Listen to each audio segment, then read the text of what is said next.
Bonjour Geoffroy Roux de Bézieux. Bonjour. Merci d'être dans ce studio pour répondre à mes questions. Vous êtes le président du MEDEF et il y a de très nombreuses questions très concrètes à vous poser ce matin sur le logement, sur l'inflation et sur les salaires. On va commencer sur le logement parce que vous tirez véritablement le signal d'alarme.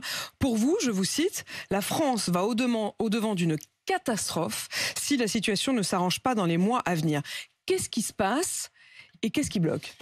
Il y a d'abord la hausse des taux qui fait que presque la moitié des acheteurs aujourd'hui n'ont pas leur prêt.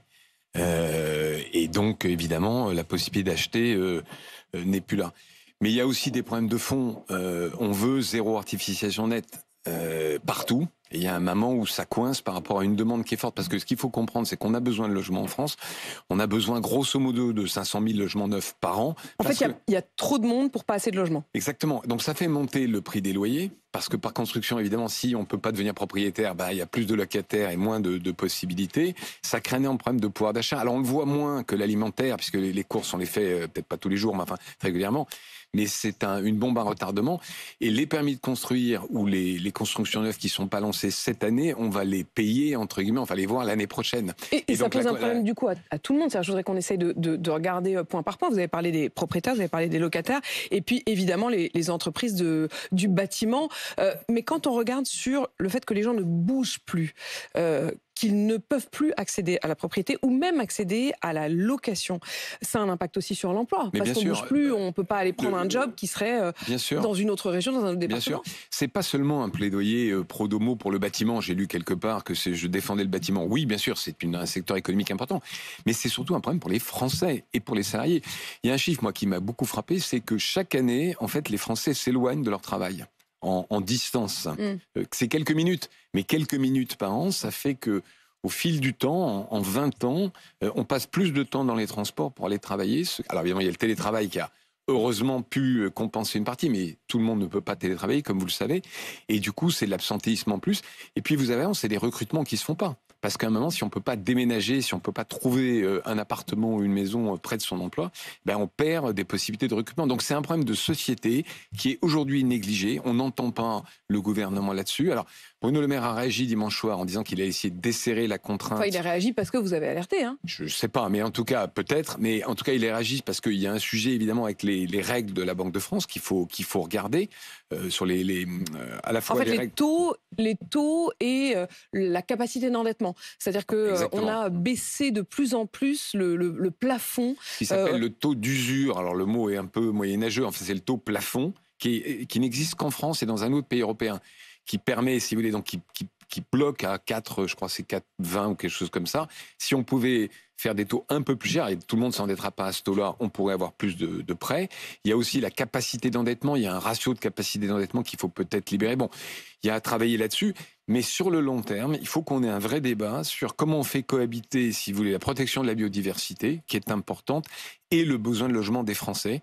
Parce que tout est lié, les permis ne sont pas accordés.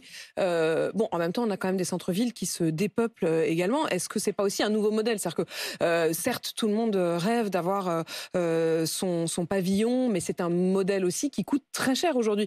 Coûte en énergie pour chauffer sa maison, coûte en essence parce que tout se fait en voiture. Est-ce que c'est pas aussi ça qu'il faut revoir ? Non, mais c'est pour ça qu'il faut mettre les Français autour de la table, les élus, les associations de consommateurs ou de citoyens, pour voir que c'est quoi le logement de demain. Il y a certainement de la densification à faire en centre-ville, mais il faut rendre les centres-villes attractifs. Le tout pavillon, si j'ose dire. C'est un choix de société. Voilà, c'est un choix de société qu'il faut. Donc c'est pour ça qu'il y a du court terme pour débloquer un certain nombre de choses, y compris, je le dis aussi, les maires. Vous savez, il y a ce slogan des élections municipales qui disait « maire bâtisseur, maire battu ». Il faut que les maires aient intérêt à construire. Ils aient intérêt à donner des permis de construire. Donc il y a aussi cet élément de fiscalité. Donc il y a les taux, il y a desserrer les taux, la pression, en fait, la contrainte justement pour pouvoir obtenir des emprunts, pour pouvoir devenir propriétaire. Il y a le problème de la construction. Et puis, il y a le problème des normes qui se sont quand même beaucoup écrasées, notamment sur ceux qui voulaient mettre en location leur logement. Elles ont renchéri. Alors, les normes aussi, on ne peut pas toutes les combattre. Tout ce qui est économie d'énergie, isolation thermique est nécessaire. Mais elles ont renchéri le coût de la construction, qui, évidemment, contribue tout ça à renchérir l'accès à la propriété. Or, quand même, si vous voulez, le logement, on l'oublie, mais dans le pouvoir d'achat des ménages, c'est le premier poste. même s'il est moins visible parce que vous ne le payez pas tous les jours comme l'essence ou l'alimentation. Donc c'est un aimant aussi de pouvoir d'achat pour les Français. Et c'est ce qui fait aussi qu'ils sont de plus en plus contraints aussi sur le reste, sur les courses, puisque les arbitrages à court terme, ils sont obligés de les faire sur le fait de manger moins ou moins bien. Le logement, de toute façon, ça tombe tous les mois, que ce soit l'emprunt ou le loyer. Parlons justement de cette question de l'inflation, puisqu'on le voit, l'inflation, elle continue à se poursuivre avec une inflation de 17,4% pour les produits du quotidien au mois d'avril. Est-ce que vous avez vu cette inflation et ses conséquences? C'est Michel-Édouard Leclerc qui pointe à la fois le gouvernement, mais aussi le patronat dans son incapacité à prendre la mesure de ce qu'il appelle un tsunami. Je dirais que vous l'écoutiez, il était sur BFM TV hier soir. Je trouve qu'on ne se mobilise pas assez contre cette inflation. Je trouve que... C'est qui on? Gouvernement, patronat, l'ensemble des forces économiques de ce pays n'a pas pris la mesure de ce tsunami. Alors, qu'est-ce qu'il aurait fallu faire et que vous n'avez pas fait? On connaît les punchlines de Michel-Édouard Leclerc, donc je ne vais pas répondre du tac au tac, mais on a vu l'inflation, puisqu'on a vu les matières premières. Ça a commencé par les matières premières et c'est la conséquence de la guerre en Ukraine essentiellement. Donc, ce qu'il faut dire aux Français, c'est qu'il y a eu un effet retard dans les prix à la consommation, puisqu'il y a ces phénomènes de négociation. Alors, on parle vraiment de l'alimentaire, là, entre distributeurs et industriels. Les prix ont commencé à monter donc en février, enfin à partir de la guerre en Ukraine, donc mars de l'année dernière. Les prix des matières premières. Donc, les prix à la caisse, si je veux dire, ont monté en fin d'année. Là, les matières premières redescendent. Alors, pas toutes, mais un certain nombre. Et donc, les négociations recommencent. Mais pas les prix. Oui, mais il y a eu un effet retard à la hausse, il y aura un effet retard à la baisse. C'est pour ça que j'ai entendu, je crois que c'est le gouvernement de France et le président de la République dire on devrait atteindre le pic cet été et ça va redescendre. Je suis à peu près sur cette ligne-là, parce qu'on voit les prix des matières premières qui redescendent. Et donc, l'économie de marché, c'est l'offre et la demande. Donc, les négociations... avec M. Leclerc, comme avec d'autres, vont démarrer.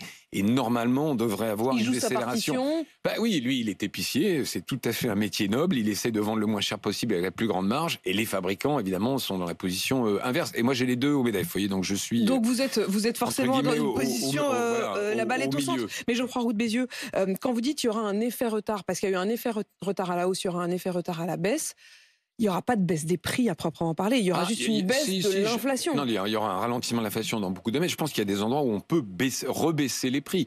Parce que, encore une fois, alors ça dépend. Évidemment, là, on rentre dans plein de métiers différents. Mais quand vous faites des pâtes, le prix du blé, évidemment, est essentiel. L'huile d'olive... sujet que je connais un tout petit peu, elle a monté. Vous avez une elle a monté de 40%. Donc là, il n'y a quasiment pas de transformation. Et elle pourrait rebaisser. Vous allez vendre votre huile d'olive un peu plus. Là, malheureusement, la sécheresse, là, c'est un cas encore particulier. Si on parle d'huile d'olive, c'est que la sécheresse qui s'annonce, notamment en Espagne, premier producteur européen, va faire une récolte plus faible pour l'année prochaine, puisque c'est des récoltes annuelles. Donc là, on est dans un cas particulier. C'est de l'agriculture, finalement. On n'est ni plus ni moins. Mais quand vous parlez Mais globalement, juste pour conclure, on a, et le chiffre qui a été donné ce matin sur MC de 17% reflète la réalité. Et évidemment, pour les gens qui gagnent moins de 2 000 euros, la part de l'alimentaire est importante. Je pense qu'on attendra un pic cet été et que ça devrait redescendre d'ici la fin de l'année. Donc ça devrait quand même redescendre. Et vous nous dites même qu'il y a certains prix qui pourraient baisser. Vous parlez du blé. Le blé, c'est aussi la baguette. La baguette, elle a augmenté. Elle est passée au-dessus d'1 €. Vous imaginez sérieusement qu'elle puisse rebaisser, que les boulangers, je sais pas, en septembre nous disent écoutez, on remet la baguette à 90 centimes? La part du prix de la baguette, la part du blé de prix de la baguette est assez faible, puisque c'est, comme vous le savez, c'est l'électricité. Mais et là, là malheureusement, oui, alors pas dans les mêmes proportions, parce qu'on n'est pas revenu. Autant le blé va rebaisser quasiment au cours de 2019, autant l'électricité, malheureusement, le kilowattheure n'est pas au prix qu'on payait en 2020 et il ne redescendra pas. L'énergie, c'est un facteur de production qui va continuer à augmenter dans les années qui viennent. Vous disiez, la balle est au centre, puisque j'ai à la fois la grande distribution et les industriels qui sont tous adhérents du MEDEF. L'industriel a quand même une grosse part de responsabilité quand même. Ah non, je crois pas. Quand Michel-Édouard Leclerc dit... Oui, mais c'est ce que dit Michel. Non, ce que dit Michel-Édouard Leclerc, c'est pas vrai. Chacun fait son métier. C'est une négociation, c'est forcément un rapport de force entre deux intérêts contradictoires. Le point de départ, c'est les matières premières. Et on ne peut pas nier qu'il y a eu des matières premières. Ce qui est difficile, évidemment, c'est d'objectiver. J'ai entendu que la Bruno Le Maire voulait des négociations objectives. Et c'est très difficile parce que dans les facteurs de production, ça dépend des produits. Quand vous êtes, je l'ai dit sur la baguette, il y a une petite part de matières premières et beaucoup d'énergie. Quand vous êtes dans l'huile d'olive, c'est que de la matière première. Vous voyez, donc c'est produit par produit. Mais dire c'est la faute de Paul ou c'est la faute de Pierre ou la faute de Michel ou la faute de je sais pas qui. De Michel Édouard ou de Geoffroy ou de je ne sais qui. Geoffroy Roux de Bézieux, le logement, ça bloque. Ça bloque et les prix montent. L'alimentation, vous allez me parler ça de monte. salaire, je sens. Donc je vais vous parler de salaire, évidemment, parce que si les salaires augmentaient, tout ça serait quand même beaucoup plus acceptable et beaucoup plus vivable. Alors, oui, bien sûr. Et alors, j'ai pas de chiffres absolument certains parce qu'il n'y a pas d'observatoire qui permet de faire une moyenne de tous les augments de ce salaire. Vous savez qu'on a chaque année des NAO, négociations annuelles obligatoires, en début d'année. Ce qu'on voit aujourd'hui, c'est une moyenne autour de 4-5%. D'augmentation des salaires en France. Avec des grosses différences, évidemment, par secteur ou par taille d'entreprise. Les grandes entreprises ont plutôt augmenté, parfois au-dessus de ça, au-dessus de l'inflation, qui est à 6, alors que les petites ont augmenté un peu moins, ou parfois fait la combinaison de la prime dite de pouvoir d'achat et d'une augmentation. Globalement, elles ont fait ce qu'elles ont pu avec les marges. Et d'ailleurs, là aussi, vous avez vu un article du Monde la semaine dernière qui expliquait que les marges des industriels avaient fortement augmenté. Pas en France, et c'est pas moi qui le dis, c'est le gouverneur de la Banque de France. Les marges de 2022 sont revenues au niveau de 2019. Donc il n'y a pas eu de profiteurs de crise. Il y a quelques cas, on a bien vu certains, notamment dans le transport. Il y a eu, c'est pas le mot profiteur de crise, c'est pas juste. Il se trouve qu'il y a eu l'offre et la demande et qu'effectivement leur marge a monté. Mais globalement, on est revenu à un niveau de marge entre guillemets normal. Geoffroy Roux de Bézieux, vous dites en moyenne 4 à 5% d'augmentation des salaires en France pour effectivement une inflation globale. On avait dit les 17%, c'est sur l'alimentaire. 6%, c'est l'inflation globale. On est toujours en dessous du niveau de l'inflation. Ça veut dire qu'en réalité, les Français ont perdu 1% de pouvoir d'achat, si on fait la moyenne. Honnêtement, c'est une moyenne intuitive, c'est pas une moyenne scientifique. Il faut attendre l'INSEE. Le salaire moyen par tête en 2022, alors là, qui est une statistique INSEE, mais qui est celle de 2022 et pas de début 2023, est au-dessus de l'inflation. Et vous pouvez espérer que ce sera le cas en 2023 ? Il y a deux choses dans les augmentations salariales. Il y a aussi des gens qui changent de travail. Et on a un peu oublié, mais post-Covid, il y a eu cette création d'emplois formidable. Beaucoup de gens qui ont changé de travail. Et quand vous changez de travail, en général, pas toujours, mais vous prenez une augmentation. Donc, le salaire moyen par tête, c'est aussi le reflet de ces changements de poste. Vous disiez, il y a des... Donc sur le pouvoir d'achat, je ne peux pas répondre de manière scientifique et rationnelle. Vous ne savez pas encore à ce stade si ça aura suivi un peu en dessous ou un peu au-dessus de l'inflation. Je veux dire quelque chose. On vit une nouvelle ère qui est celle de l'inflation. Ça fait 30 ans que les salariés et les patrons sont habitués à négocier sur 1% d'inflation, enfin 1 ou 2 ou 3%. Là, on vit quelque chose de complètement nouveau et il faut le temps que, les forces des deux côtés s'adaptent. Donc, c'est difficile de vous répondre. Et quand vous me dites qu'il y a une forte disparité entre les entreprises et notamment la question de la taille des entreprises, est-ce qu'il y a aussi une disparité entre les jeunes et les plus âgés ? Est-ce que vous savez qui a vu son salaire proportionnellement augmenter le plus ? Ce qui est sûr, c'est que à cause de l'effet SMIC, qui lui a augmenté de 10%, les bas salaires ont augmenté proportionnellement plus. À l'autre bout de l'échelle, vous avez un marché des jeunes cadres, notamment dans tout ce qui est le numérique, qui est très très tendu. Donc là aussi, il y a eu des augmentations. Voilà ce que je peux vous dire. C'est-à-dire que ce qui est sûr, c'est qu'au SMIC, vous avez été augmenté, je crois, en 12 mois glissants, de pas loin de 10%. Les seniors, l'index senior a été retoqué tel qu'il était prévu dans la réforme des retraites par le Conseil constitutionnel. La majorité relative, mais dit on va le faire revenir cet index senior et Emmanuel Macron lui-même vous invite, vous les partenaires sociaux, à le faire revenir.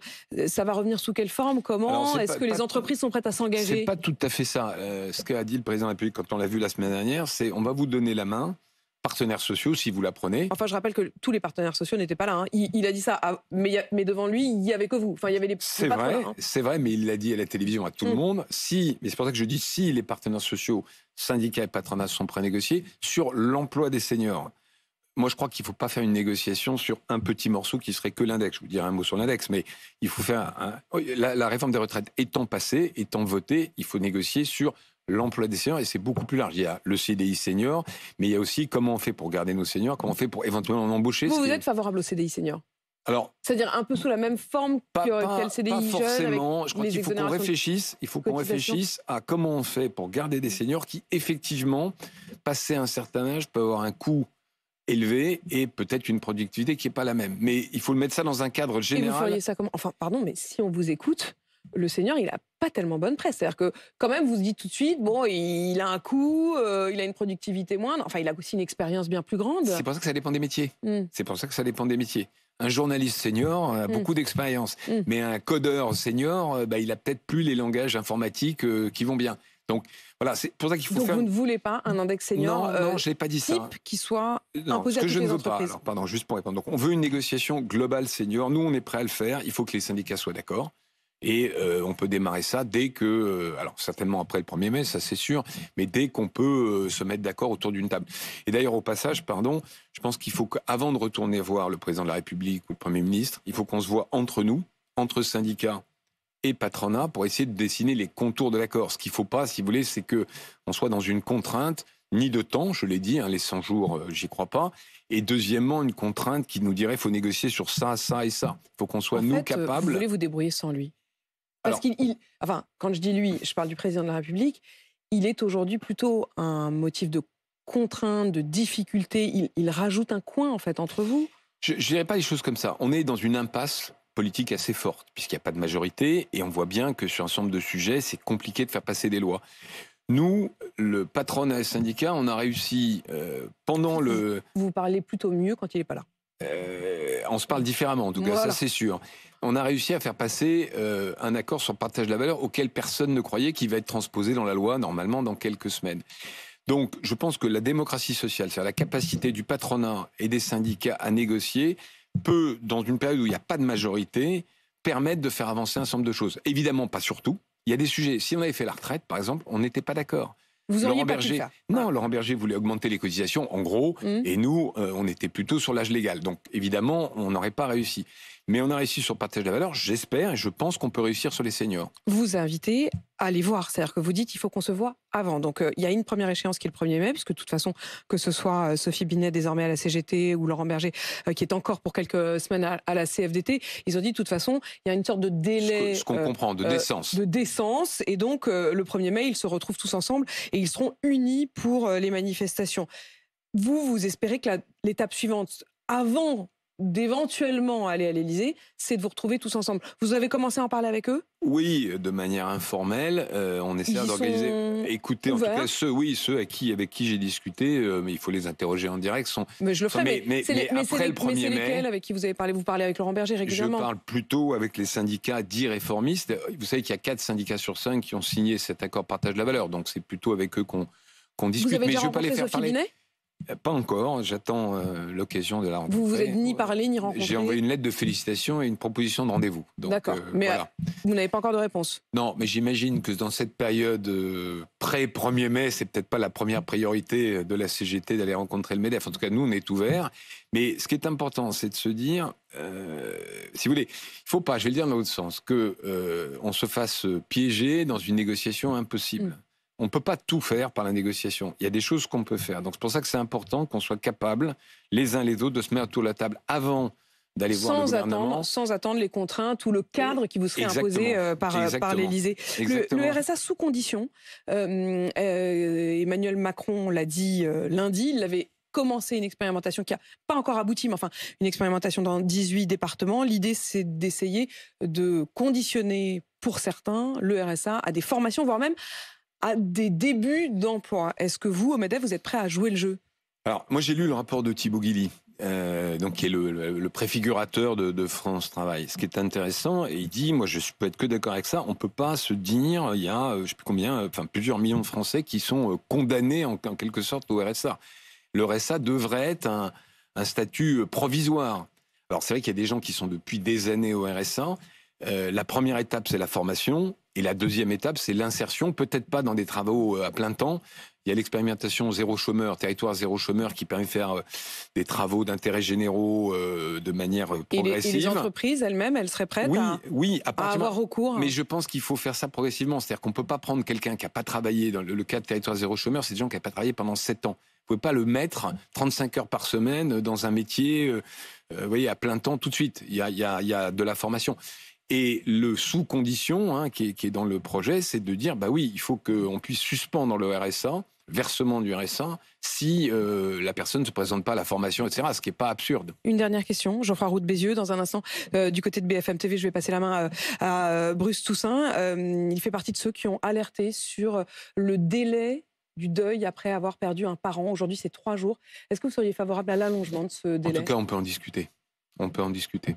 L'idée d'un congé de deuil un peu plus élevé que 3 jours? Je ne sais pas si vous vous souvenez, il y a 3 ans, 4 ans, il y a eu le sujet sur la perte d'un enfant.